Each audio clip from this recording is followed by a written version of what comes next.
அரசியலில் லக்னாதிபதி பலமாக இருக்கணும். லக்னாதிபதி பலமாக இருந்தால் தான் அவங்க போய் பணம் தேடி அல்லது வாக்கு சேகரிக்க அல்லது வண்டி வாகனத்தில் செல்வதற்கு ஒவ்வொரு பாவமும் அல்லது ஒவ்வொரு திறமையும் லக்னாதிபதி பலமாக இருந்தால் நிச்சயமாக அவர்கள் ஒரு வேட்பாளராக போட்டியிடக்கூடிய வாய்ப்பு இருக்கும்.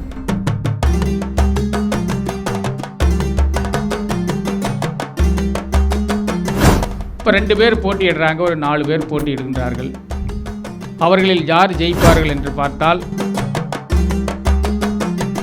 இப்போ அடுத்தது பார்த்திங்கன்னா நம்மளுக்கு இன்றைக்கி சிறப்பு அழைப்பாளராக நம்ம வேந்தர் டிவி புகழ் பழனிசாமி அண்ணன் வந்திருக்காரு.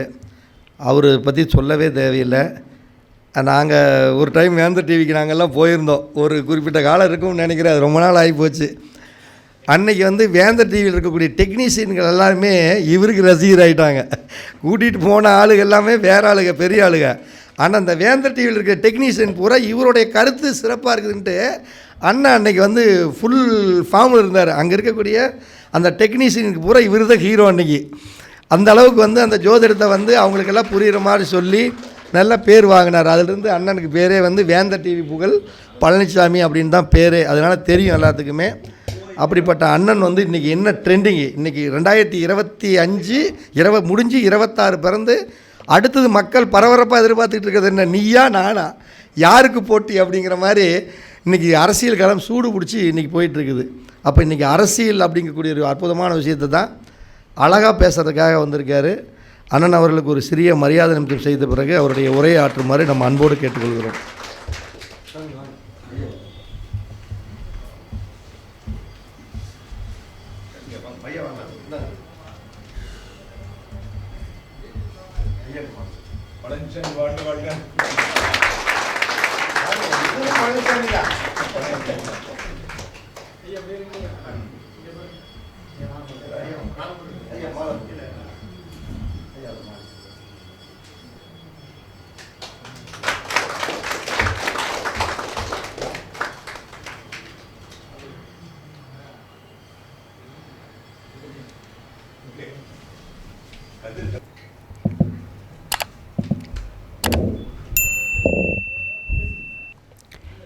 பேரன்பிற்கும் பெரும் மதிப்பிற்கும் உரிய சரவணபவ ஜோதிட அறிவாலயத்தினுடைய நிறுவனர் உயர் திரு பரணி பாரதி அண்ணன் அவர்களுக்கும் மற்றும் அவரோடு இந்த நிறுவனத்தை ஒற்றுமையாக வழிநடத்தி கொண்டிருக்கின்ற அத்துணை நிர்வாகிகளுக்கும் என் நெஞ்சார்ந்த நன்றிகள். நானும் பரணி பாரதி அண்ணன் அவர்களும் ஏறத்தாழ 2017 என்று நினைக்கின்றேன். அப்போ வேந்தர் டிவிக்கெல்லாம் நாங்கள்லாம் ஒரு குரூப்பாக போய் அதில் வருட பலன்கள், கோச்சார கிரகங்களுடைய பலன்கள் அந்த மீடியாவில் கலந்துக்கும் போது எங்களுக்கு நட்பு ஏற்பட்டது. அன்று முதல் இன்று வரை எங்கே பார்த்தாலும் அன்போடும் பண்போடும் பாசத்தோடும் மதிப்போடும் என்னை மதிக்கக்கூடிய ஒரு நபர். எங்கே பார்த்தாலும் பாசம், பண்பு, பரிவு, ஒரு சிறந்த ஒரு மாமனிதர். நான் இந்த கருத்தரங்கில் 43வது மாத கருத்தரங்கில் நான் 3வது முறையாக நான் பேசுகின்றேன். இந்த கூட்டத்தில் திரு மருதுமலை குருஜி ஐயா அவர்கள் சொன்னது போல ஒவ்வொரு ஜோதிடரும் ஜோதிடம் பார்க்கும்போது அவர்கள் முகம் தேஜஸாக இருக்கப்பட வேண்டும். உடல், உடை, மனசு எல்லாமே ரொம்ப ஃப்ரெஷ்ஷாக இருக்கணும். அப்போ தான் நாம் பலன் சொல்ல முடியும். நம்மை பார்க்கக்கூடிய அல்லது தேடி வரக்கூடிய வாடிக்கையாளர்கள் நம்மை பார்த்து ஒரு ஒரு உணர்வு இருக்கணும். அதுபோல் நாம் எல்லோரும் தன்னுடைய தரத்தை, தன்னுடைய திறமையை நாம் தற்காத்து கொள்ளப்பட வேண்டும். அடுத்ததாக நான் இங்கே இந்த கருத்தரங்கில் சிறப்பு விருந்தினராக கலந்து கொண்டிருக்கின்ற மதுரையை சேர்ந்த கேபி சிஸ்டத்தினுடைய நிறுவனர் பாஸ்கரன் ஐயா அவர்களுடன் நான் பழகியதில்லை. இருந்தாலும் அவருடைய நூல்கள் நான் நிறைய படித்திருக்கின்றேன். அவரை பார்க்கும்போது நாமெல்லாம் இவரை பார்க்க முடியாது என்று நினைத்தோம். ஆனால் அந்த வாய்ப்பை உயர் திரு பரணி பாரதி ஐயா அவர்கள் இன்று அவரை பார்க்கின்ற வாய்ப்பை நமக்கெல்லாம் அந்த இறைவன் கொடுத்தது போல அவர் மூலியமாக அவரை பார்க்கின்ற வாய்ப்பு, நல்வாய்ப்பு இன்று கிடைத்திருக்கின்றது. நாம் ஜோதிடர், எல்லா விஷயங்களையும் நாம் தெரிந்து கொள்ள வேண்டும். பலன் பார்ப்பது மட்டுமல்லாமல் ஒரு குழந்தை பிறப்பிற்கு நாள் குறிக்க வேண்டும், ஒரு கும்பாபிஷேகத்திற்கு நாள் குறிக்க வேண்டும், அதேபோல் ஒரு கிரகப்பிரவேசத்திற்கு நாள் குறிக்க வேண்டும். நாள் என்றால் பஞ்சாங்கத்தை பார்த்து அதில் இருக்கின்ற முகூர்த்தங்களை பார்த்து குறிப்பது நமக்கு வேலை அல்ல. அது எல்லாருமே அந்த பொதுமக்களே காலண்டரை பார்த்து சுப முகூர்த்த நாள், நல்ல நேரம் அப்படின்ட்டு அவங்களே குறிச்சிக்கிறாங்க. அது நமக்கு தேவை, நாம் தேவையில்லை அதற்கு. நாம் சுப நேரம், சுப நாள், சுபதிதி, சுப நட்சத்திரம், அதேபோல் சுபகரணம், இந்த யாகத்தில் அல்லது ஹோமம் செய்யும்போது பிராமணரெல்லாம் சொல்கின்றார்கள், அதுபோல் அந்த சுபம் எல்லா விஷயத்திலையும் இருக்கப்பட வேண்டும். இந்த பஞ்சாங்கத்தில் யோகினின்னு இருக்கும். யோகினி, அந்த யோகனுடைய மகத்துவம் மிகவும் அளப்பரியது. யோகினி ஆகாயம் என்றிருந்தால் கண்டிப்பாக அந்த நாளில் பூமிக்கு மேல் நடக்கின்ற அத்துணை விஷயங்களும் செய்தால் ரொம்ப சிறப்பாக இருக்கும். யோகினி அப்படின்னா விமான பயணம் செய்வது, ஆகாய மார்க்கமாக என்னென்ன வேலைகள், பூமிக்கு மேலே என்னென்ன வேலைகள் செய்வோமோ அத்துணை பணிகளையும் செய்தால் ரொம்ப சிறப்பாக இருக்கும். நம்ம நாள் பார்க்குறோம், திதி பார்க்குறோம், நட்சத்திரம் பார்க்குறோம். அது மட்டும் இல்லாமல் அந்த யோகினியையும் பார்க்கப்பட வேண்டும். யோகினியில் நிறைய சூட்சமங்கள் இருக்கின்றது. அதே போல் யோகினி பூமி என்றால் ஆகாய மார்க்கமாக செல்லக்கூடாது. யோகினி பூமி என்று அந்த நாள் இருந்தால் ஒரு உயரமான கட்டிடத்தில் ஏறக்கூடாது, மரத்தின் மீது ஏறக்கூடாது, ஒரு லிஃப்டில் பயணம் பண்ணக்கூடாது. அப்படியெல்லாம் அந்த பஞ்சாங்கத்தில் சூட்சமங்கள் நிறைய இருக்கின்றது. அடிப்படை விஷயத்திலே நாம் இருக்கணும். அதுபோல் இந்த அரசியல், இன்று நாம் பேசக்கூடிய தலைப்பு அரசியல். அரசியல் இப்போது தமிழ்நாடு முழுக்க நம்ம சட்டப்பேரவைக்கு தேர்தல் வரப்போகின்றது. இந்த மாதம் இந்த தேர்தல் தேதி அறிவிக்கப்பட இருக்கின்றார்கள். யாரெல்லாம் அரசியலுக்கு யாரெல்லாம் எந்த ஜாதகர் அல்லது யார் அரசியலுக்கு நின்றால் நிச்சயமாக வெற்றி பெறுவார் என்பதை நாம் தெரிய வேண்டிய அல்லது சொல்லக்கூடிய அல்லது நம்மளை அணுக வேண்டிய காலகட்டங்கள் இருக்கின்றது. இப்போ அரசியல் என்பது ஏற்கனவே ஒரு ஐயா சொன்ன மாதிரி அரசியல் என்பது 5ஆம் பாவம். அதே போல் 3ஆம் பாவம் என்பது ஓட்டு, வாக்கு தான் 3ஆம் பாவம். இப்போ 3ஆம் பாவம் நன்றாக இருக்கப்பட வேண்டும்.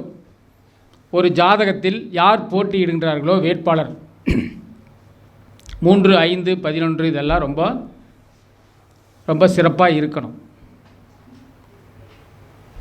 முதல் பாவம், அதாவது அரசியலில் லக்னாதிபதி பலமாக இருக்கணும்.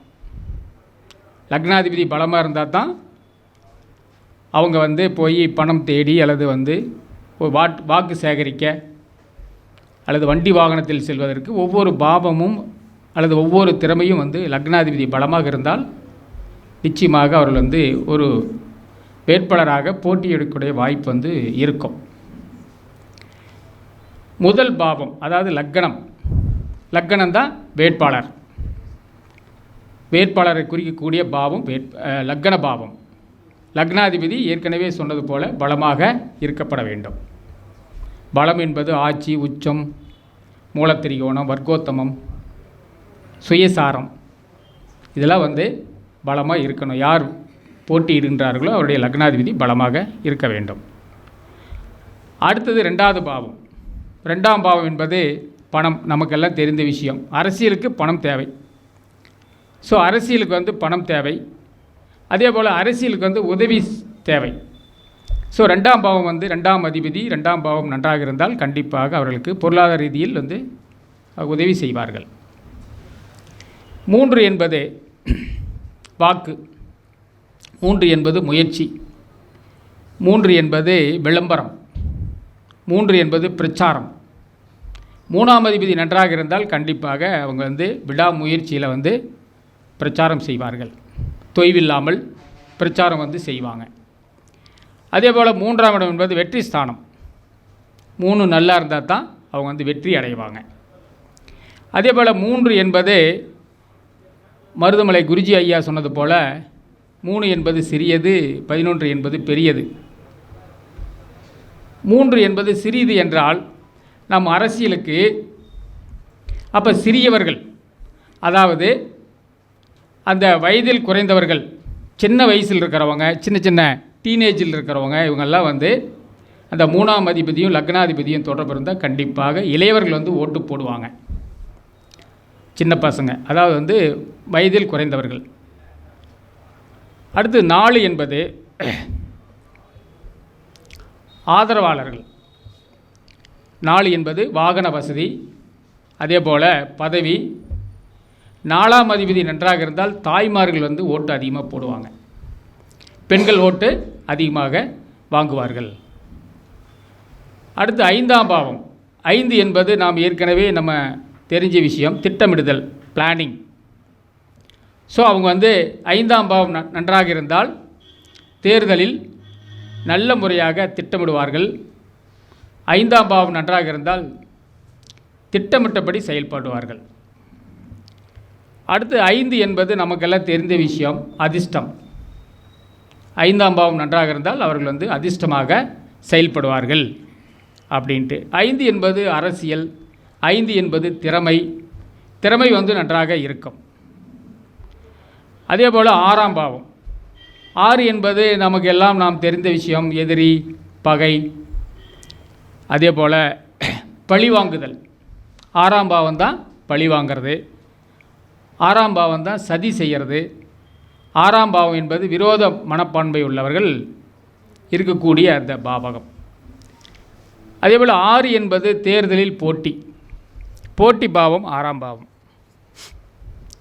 இப்போ ஒரு படிக்கின்ற மாணவர் ஒரு தேர்வு எழுதுகிறார் என்றால் 6ஆம் பாவம் நன்றாக இருந்தால் கண்டிப்பாக அந்த போட்டித் தேர்வில் நிச்சயமாக வெற்றி பெறுவார். அதுபோல் 6ஆம் பாவம் நன்றாக இருந்தால் கண்டிப்பாக அரசியலில் தேர்தலில் போட்டியிட்டு வெற்றி பெறுவார். அதே போல் 6ஆம் பாவம் நன்றாக இருந்தால் தேர்தலுக்காக கடன் வாங்குவார்கள். அரசியலுக்காக கடன் வாங்கக்கூடிய அமைப்பு அந்த 6ஆம் பாவத்துக்கு உண்டு. 7 என்பது கூட்டாளி. நாம் சொல்லக்கூடியது கூட்டாளி, நண்பர்கள் அப்படின்ட்டு நாம் சொல்கிறோம். அப்போ 7 என்பது யாருக்கு 7ஆம் பாவம் பலமாக இருக்கின்றதோ அவர்கள் வந்து மக்கள் செல்வாக்கு வந்து அதிகமாக இருக்கும். மக்கள் தொடர்பு வந்து 7ஆம் பாவம். 7ஆம் பாவம் நன்றாக இருந்தால்தான் அவர் வந்து அந்த வேட்பாளருக்கும் மக்களுக்கும் ஒரு இணக்கமான உறவு வந்து இருக்கும். 7ஆம் பாவம் என்பது யாருடன் கூட்டு அல்லது யாரெல்லாம் துணை நிற்பார்கள் என்பதை நாம் 7ஆம் பாவத்தை கொண்டு நாம் தெரிந்து கொள்ளலாம். 8 என்பது 8ஆம் இடம் என்பது என்னென்னா திடீர் அதிர்ஷ்டம். அதே போல் 8 என்பது அரசியலில் குறைந்த கால பதவி. இப்போ லக்னாதிபதி 8ஆம் அதிபதி தொடர்பு இருந்தால் கொஞ்ச காலத்துக்கு வந்து பதவியில் இருந்துட்டு அவங்க வந்து விலகி விடுவார்கள். அதே போல் 9 என்பது பெரும் புகழ், நாம் பாக்கியஸ்தானம் என்று சொல்லுகின்றோம். 9 என்பது அதிகாரம். 9ஆம் பாவம் நன்றாக இருந்தால் கண்டிப்பாக பெரும் புகழ், பெரும் பாக்கியம், பெரும் அதிகாரம் நமக்கு கிடைக்கும். 10 என்பது நாம் உச்ச பதவி. உச்ச பதவி என்பது முதலமைச்சர், பிரதம மந்திரி, மினிஸ்டர், இதெல்லாம் குறிக்கக்கூடிய அந்த பாவகம் 10ஆம் பாவகம். ஸோ 10ஆம் பாவகம் நன்றாக இருந்தால் கண்டிப்பாக பெரிய பதவி கண்டிப்பாக கிடைக்கும். 10 என்பது ஆட்சியை பிடிப்பது. 10ஆம் பாவம் நன்றாக இருந்தால் ஆட்சியை பிடிப்பாங்க. அப்போ 10ஆம் பாவம் நன்றாக இருந்தால், இப்போது நம்ம தமிழ்நாட்டில் ஏறத்தாழ ஒரு 8.5 கோடி மக்கள் இருக்கின்றார்கள்.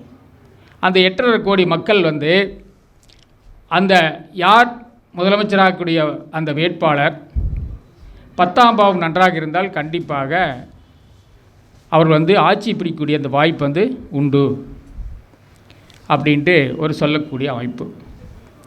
11 என்பது நாம் தேர்தலில் போட்டியிட்டால் ஜெயித்து அந்த எண்ணம் நிறைவேறுமா என்பதை வைத்து நாம் அந்த 11ஆம் பாவத்தை வைத்து நாம் அறிந்து கொள்ளலாம். அது 12 என்பது தகுதி இழப்பு. 12னா விரயம் என்று சொல்லுகின்றோம் அல்லவா?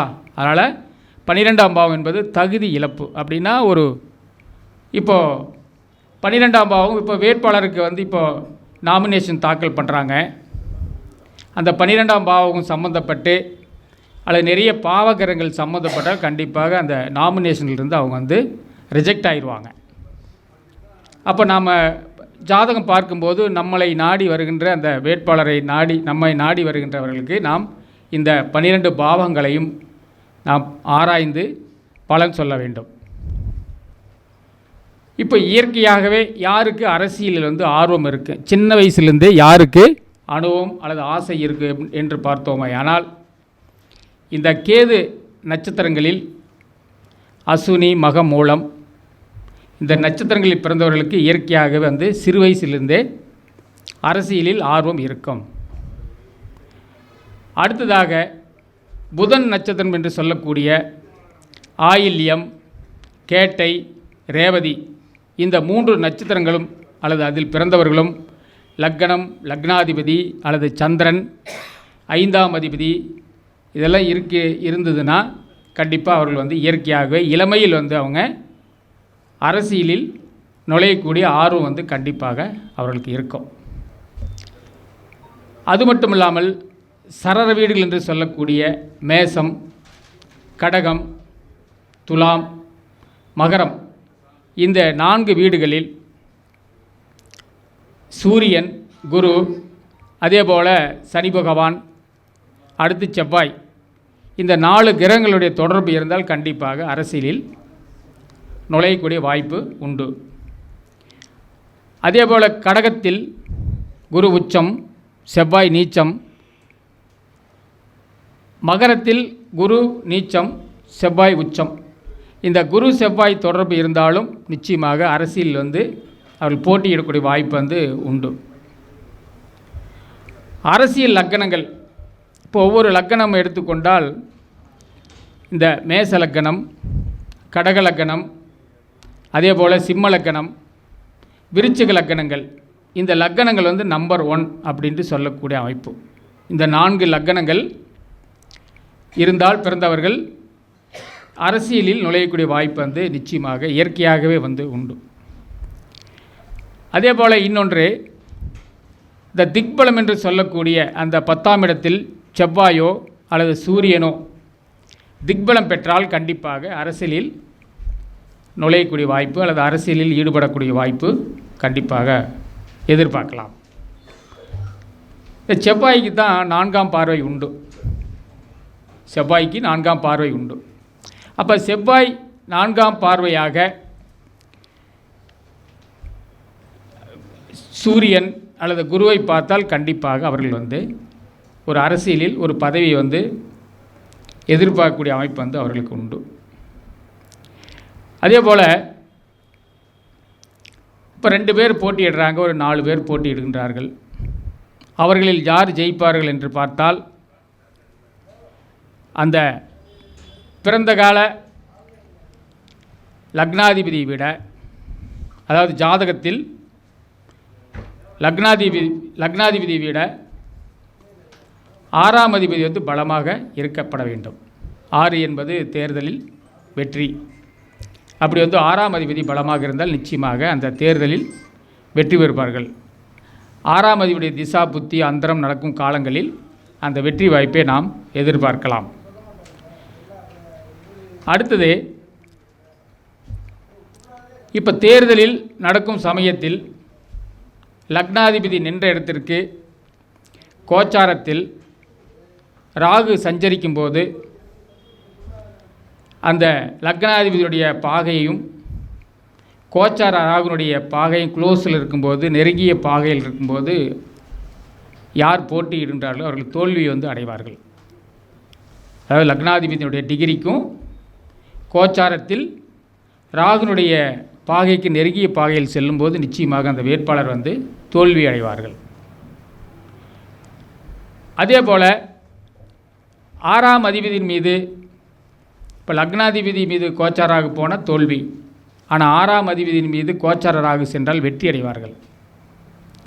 ராகு என்பது பிரம்மாண்டத்தை குறிக்கும். ராகு என்பது இல்லீகல் சம்மந்தப்பட்டது.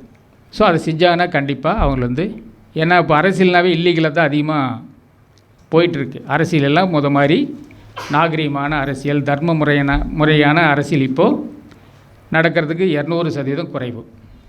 ஸோ அதனால் ராகு சம்பந்தப்பட்டது அந்த செயல், அதனுடைய காரகத்துவம் செய்யும்போது நிச்சயமாக அரசியலில் வந்து வெற்றி பெறுவார்கள். அதே போல் பிறந்தகால ஜாதகத்தில் குரு சனி மீது, பிறந்தகால ஜாதகத்தில் குரு அல்லது சனி மீது கோச்சாரத்தில் குரு அல்லது சனி பயணிக்கின்ற அந்த காலகட்டத்தில் நிச்சயமாக வெற்றி பெறுவார்கள் அப்படின்ட்டு நாம் சொல்லலாம். அதே போல் கோச்சார செவ்வாய், இப்போ கோச்சாரத்தில் செவ்வாய் பிறந்தகால குருவை பார்க்கின்ற காலம் தோல்வியை தழுவும். பிறந்தகால செவ்வாய் பார்வையில் அல்லது தொடர்பில் பிறந்தகால குரு பார்த்தால் நிச்சயமாக தேர்தலில் வந்து தோல்வியை தழுவக்கூடிய அந்த அமைப்பு வந்து இருக்கும். அதேபோல் பிறந்தகால சனியை கோச்சார செவ்வாய் பார்த்தால், பிறந்தகால சனியை செவ்வாய் பார்த்தால், கோச்சார செவ்வாய் பார்த்தால் கண்டிப்பாக வெற்றி பெறுவார்கள் அப்படின்ட்டு நாம் அந்த சொல்லக்கூடிய அமைப்பு வந்து இருக்கும். இந்த பாவங்களில் 5 என்பது அரசியல், 9 என்பது பாக்கியம், 10 என்பது உயர்ந்த பதவி, உச்ச பதவி, 11 என்பது எல்லாம் நிறைவேறுதல், விருப்பம் போல ஆசை, எண்ணங்கள், விருப்பங்கள் அல்லது சந்தோஷங்கள் நிறைவேறக்கூடிய அந்த பாவகம். இந்த 5, 9, 10, 11 தசாபுத்தி காலங்களில் கண்டிப்பாக அவர்கள் வந்து அரசியல் வந்து வெற்றி பெறக்கூடிய வாய்ப்பு வந்து அந்த காலகட்டத்தில் வந்து இருக்கும். இதுபோல் இன்னும் நிறைய இருக்கின்றது. இப்போ மீன ராசி எடுத்துக்கொண்டால், இப்போ மீன ராசியில் பிறந்தவர்கள், மீன லக்கணத்தில் பிறந்தவர்கள், ஆனால் ஒரு 5 நிமிஷத்தில் பேசிக்கிறேன். மீன லக்கணம் அல்லது மீன ராசியில் பிறந்திருந்தாங்கன்னா வேட்பாளராக போட்டியிடக்கூடிய வாய்ப்பு வந்து இருந்து நம்மிடம் ஜோதிடம் பார்க்க வந்தால் அவர்கள் இந்த மீன ராசி தான் உட்கட்சி பூசலில் வந்து அவங்க ரொம்ப தலையிட்டு பெரும் பிரச்சனை பண்ணக்கூடிய அந்த நபராக இருப்பாங்க. கட்சியில் வந்து உட்கட்சி பூசல். அதே போல் ஒரு கட்சியில் வந்து ஒற்றுமை இல்லாமை, அது அவங்களுக்குள்ள ஒற்றுமை இல்லாமல் இருப்பாங்க. மீனராசி மீன லக்னம் இவர்களை ஒருபோதும் நம்பக்கூடாது. அந்த நபரை கட்சியில் வந்து சேர்த்து கொள்ளக்கூடாது. சேர்ந்துக்கிட்டு கட்சியிலே வந்து சில குழப்பங்கள் ஏற்படுத்தக்கூடிய அந்த ஜாதகராக இருப்பாங்க. அல்லது ஒருவரை பற்றி ஒருவர் குறை சொல்வது அல்லது மற்றவர்களை வந்து போட்டு கொடுப்பது, அப்படின்னா ஏதாவது இந்த கோல் மூட்டி விடுறது, இதெல்லாம் வந்து மீன ராசி மீன லக்னம் இந்த ராசி லக்கணங்கள் வந்து செய்வாங்க. ஸோ நாம் ஜாதகம் பார்க்கும்போது நமக்கு நம்பிக்கையுரியவராக யாராவது வேட்பாளர் இருந்தாங்கன்னா இதெல்லாம் வந்து அவங்க மனசில் படும்படி சொன்னால் சரியாக இருக்கும். அடுத்து மகர ராசியில் பிறந்தவர்கள் அல்லது மகர ராசி மகர லக்கணத்தில் பிறந்தவர்கள் மக்களுக்கு கொடுக்கக்கூடிய பணம், மக்களுக்கு சென்றடையக்கூடிய திட்டங்கள், அதே போல் பொதுமக்கள் அல்லது அடித்தட்டு மக்களுக்கு வந்து இவங்க அரசியல் வந்து ரொம்ப சிறப்பாக கொண்டு போவார்கள். அதை கொடுத்தாங்கன்னா, பணம் கொடுத்தாங்கன்னா கண்டிப்பாக கொண்டு போய் சேர்த்துருவாங்க. திட்டங்களும் வந்து அடித்தட்டு மக்களுக்காக அந்த திட்டங்களும் வந்து சென்றடையும் வகையில் அவர்கள் வந்து செயல்படுவார்கள். அடுத்தது, இந்த மகர ராசி மகர லக்னத்தில் பிறந்தவர்கள் அரசியலில் படுகொலை செய்வார்கள். படுகொலைனா ஏதாவது வன்முறை வந்து தூண்டி விடுவது, இதெல்லாம் பண்ணக்கூடிய அந்த அமைப்பு வந்து இந்த மகர ராசி மகர லக்னத்துக்காரருக்கு கண்டிப்பாக இருக்கும். இவர்கள் தான் அரசாங்கத்தை வந்து எதிர்ப்பார்கள். ஒரு போராளி மாதிரி இருந்து எதிர்த்து வன்முறையை தூண்டி கலவரத்தை உண்டு பண்ணக்கூடிய அந்த அமைப்பு வந்து இந்த மகர ராசி மகர லக்னக்காரர்களுக்கு கண்டிப்பாக இருக்கும். அடுத்து கும்பராசி கும்ப லக்னம் எப்படி இருப்பார்கள் என்றால், இவர்கள் நடுத்தர மக்களாக இருப்பாங்க அல்லது மேல்தட்டு மக்களாக இருப்பார்கள். இவர்களுக்கு வந்து எந்த லாஜிக்கே இருக்காது. மகர ராசி கும்பராசி கும்பலக்கணம் அதில் பிறந்தவர்கள் ஒன்று அடித்தட்டு அதாவது மிடில் கிளாஸ் பீப்புளாக இருப்பாங்க, இல்லைன்னா ஹையர் கிளாஸ் பீப்புளாக இருப்பாங்க. அவங்க வந்து கண்மூடித்தனமாக அரசாங்கத்தை வந்து ஆதரிப்பார்கள். இவங்களுக்கு எந்த ஒரு குறிக்கோளும் வந்து இருக்காது. ஸோ அவர்களை வந்து இவர்கள் வேட்பாளராக நிறுத்தி கொண்டால் அவர்கள் சாதகமாக செயல்படக்கூடிய வாய்ப்பு வந்து இந்த கும்பராசி கும்பலக்கணக்காரர்களுக்கு உண்டு. அதே போல் விருச்சிக லக்னம் விருச்சிக ராசி, இவர்களும் வந்து இந்த விருச்சிக ராசி விருச்சிக லக்னத்தில் பிறந்தவர்கள் தன் தலைவரையே வந்து எதிர்ப்பாங்க. ஜெயிச்சிருவாங்க, தேர்தலில் வெற்றி பெறுவார்கள்.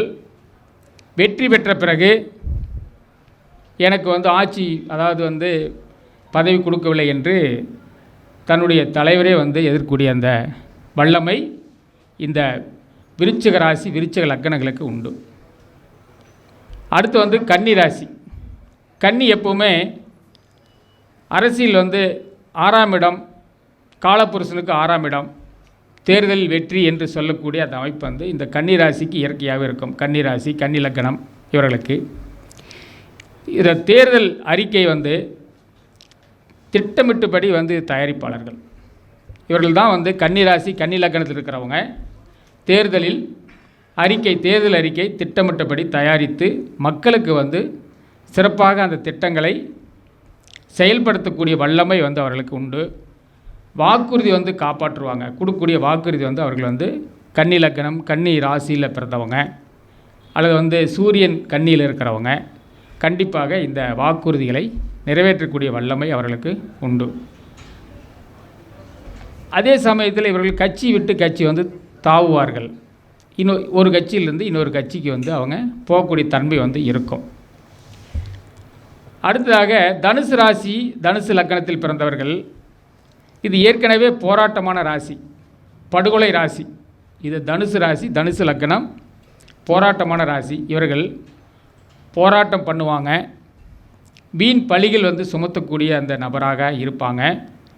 அதே போல் இவர்கள் வந்து அப்படியே இது பண்ணாலும் படுகொலை செய்வார்கள் அல்லது வந்து போராட்டம் செய்து கலவரம் செய்து இருந்தாலும் இவர்கள் வந்து ஒரு நிர்வாக கமிட்டியில் சிறந்த ஒரு நபராக இந்த தனுசு ராசி தனுசு லக்னத்தில் பிறந்தவர்கள் கண்டிப்பாக இருப்பார்கள். இதுபோல் இன்னும் நிறைய இருக்கின்றது. கால சூழ்நிலை கருதி இந்த நான் சொன்ன அதை நீங்கள் ஏற்கனவே பார்த்த அந்த ஜாதக முறையை வைத்துக்கொண்டு இதை அடிசலாக நீங்கள் வைத்துக்கொண்டு உங்களுக்கு யாராவது வந்து அரசியலில் போட்டியிடக்கூடிய அந்த வேட்பாளர் யாராவது உங்களை அணுகினால் நிச்சயமாக இந்த விதிமுறைகளை பயன்படுத்தி நீங்கள் சொன்னால் கண்டிப்பாக நிச்சயமாக அவர்கள் வந்து வெற்றி பெறுவார்கள். அல்லது அவர்கள் வந்து தேர்தல் போட்டியிட வேண்டாம் என்று அவருடைய பிறப்பு ஜாதகப்படி இருந்தால் அதை தவிர்ப்பது நல்லது. உங்களுக்கு வந்து நமக்கு பேரும் புகழும் கிடைக்கும். சரிங்களா? 2017 நான் அண்ணன் நினைக்கிறேன், இப்போ புதியகம் சேனலுக்கு வந்தீங்க இல்லைங்கன்னா 2017 வந்து நானும் பரணிபாரி அண்ணனும் புதியகம் சேனலுக்கு போயிருந்தோம். அப்போ வந்து பாலாஜிகாசன் வந்து அவர் சொன்னார் 2019 பிரதமராக வந்து மோடி தான் வருவார். அதே போல் 2021 வந்து மு.க. ஸ்டாலின் ஐயா தான் வந்து முதலமைச்சராக வருவார் என்று சொன்னார். ஆனால் சொல்லும்போது எல்லாம் காமெடியாக நினச்சாங்க. யாரை? பாலாஜி ஹாசனை. அப்போ வந்து இருந்த அந்த பீக் வந்து அதிமுகவில் வந்து பலம் வந்து அதிகமாக இருந்தது. ஸோ 2019 மோடி வந்து ஜெயிச்ச உடனே பாலாஜி ஹாசனுக்கு நிறைய ஒரு வரவேற்பு வந்து அதிகமாக இருந்தது. 2021 திரு மு.க. ஸ்டாலின் ஐயா அவர்கள் ஜெயித்த பின்னாடி இன்னும் பாலாஜி ஹாசனுடைய அவருடைய திறமை உலகத்துக்கு வந்து வெளிச்சம் போட்டு காட்டியது. அதுபோல் நம் ஜோதிடர்கள் நாமளாகிய நமக்கும் வந்து எதிர்காலம் இருக்கின்றது. நமக்கும் அரசியலை கணிக்கக்கூடிய தன்மை, அந்த திறமை எல்லாமே வந்து இருக்கின்றது.